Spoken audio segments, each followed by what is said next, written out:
ഭർത്താവ് മറ്റൊരു വിവാഹം കഴിച്ചു ജീവിതം പെരുവഴിയിലായ തൃശ്ശൂർ ജില്ലയിലെ ചാവക്കാട് സ്വദേശി ഐഷ മുഹമ്മദ് ചില ചോദ്യങ്ങൾ ഈ സമൂഹത്തോട് ചോദിക്കുന്നുണ്ട്.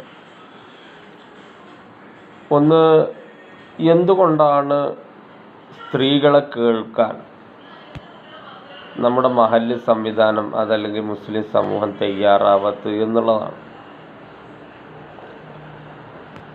അതിനുള്ള ഉത്തരം എന്ന് പറയുന്നത് എനിക്ക് തോന്നിയിട്ടുള്ളത്, ഈ മുസ്ലിം സമൂഹത്തിലെ സ്ത്രീകൾക്ക് ഒരു രണ്ടാം തരം പൗരത്വമാണ് മുസ്ലിം സമൂഹം അനുവദിക്കുന്നത്. ഒരു രണ്ടാം തരക്കാരികളായിട്ടാണ് അവരെ കാണുന്നത്. അവർക്കൊരു പരിഗണന അല്ല എന്നുള്ളതാണ്. രണ്ടാമത്തെ കാര്യം എന്ന് പറയുന്നത്, നമ്മുടെ മഹല്ല് സംവിധാനം എന്ന് പറഞ്ഞു കഴിഞ്ഞാൽ, ഒരു നിക്കാഹ് ചെയ്തു കൊടുക്കാൻ ഒരു പുരുഷൻ ആവശ്യപ്പെട്ട് വന്നു കഴിഞ്ഞാൽ അവിടുത്തെ കാദിക്കൊരു 1000 രൂപ, അവിടുത്തെ മുക്രിക്കൊരു 500 റുപ്യ, അതുപോലെ തന്നെ മഹല്ല് കമ്മിറ്റിക്ക് ഒരു 5000 രൂപയും കിട്ടിയാൽ അവർ ഏത് അണ്ടനും അടകോടനും പെണ്ണിട്ടിച്ചു കൊടുക്കും. ഇതാണ് നിലവിലെ നമ്മുടെ മഹല്ലുകൾ സംവിധാനത്തിലെ സ്ഥിതി. അവരെ സംബന്ധിച്ചിടത്തോളം ഒരു സ്ത്രീയുടെ അവകാശമോ അല്ലെങ്കിൽ അവർക്ക് അർഹമായിട്ടുള്ള കാര്യങ്ങളോ അല്ലെങ്കിൽ അതൊന്നും അവരുടെ ദുഃഖങ്ങളോ അവരുടെ പ്രയാസങ്ങളോ ഒന്നും അവർക്ക് പ്രശ്നമല്ല. അവർക്ക് ഈ ഒരു സംഖ്യ കിട്ടിക്കഴിഞ്ഞാൽ അവർ ഈ വിവാഹം നടത്തി കൊടുക്കും. ഇതാണ് ഇന്നത്തെ ഒരു ചുറ്റുപാട് നമ്മുടെ കേരളത്തിലുള്ളത്.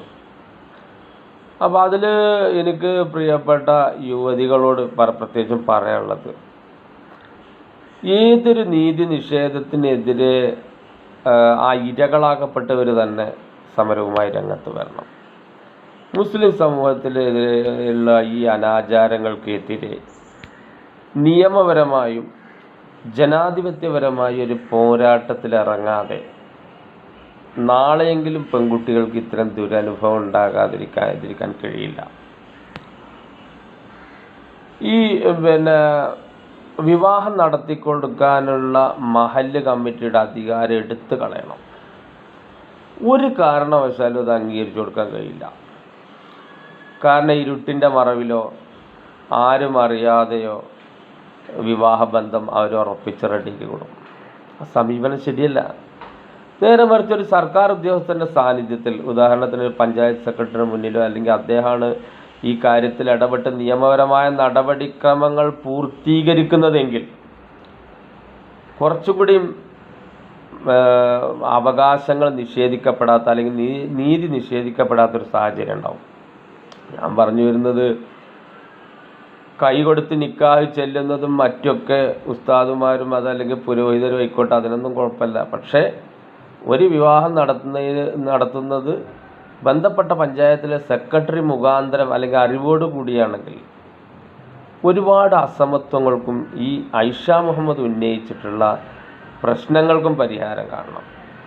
അവിടെ അവസാനിക്കില്ല കേട്ടോ. ഈ സാമൂഹിക ദുരാചാരങ്ങൾക്കെതിരെ, അതായത് സ്ത്രീയെ രണ്ടാം തരം അല്ലെങ്കിൽ മൂന്നാം തരമൊക്കെ പൗരന്മാക്കി അടിച്ചമർത്തുന്ന മുസ്ലിം സമൂഹത്തിൻ്റെ കാഴ്ചപ്പാടുകൾക്കെതിരെ പെൺകുട്ടികൾ ശക്തമായി രംഗത്ത് വരണം. അതല്ലെങ്കിൽ ഇനിയും ഈ സമൂഹത്തിൽ ഐഷ മുഹമ്മദ്മാരുണ്ടാകുമെന്നുള്ള വസ്തുതയാണുള്ളത്.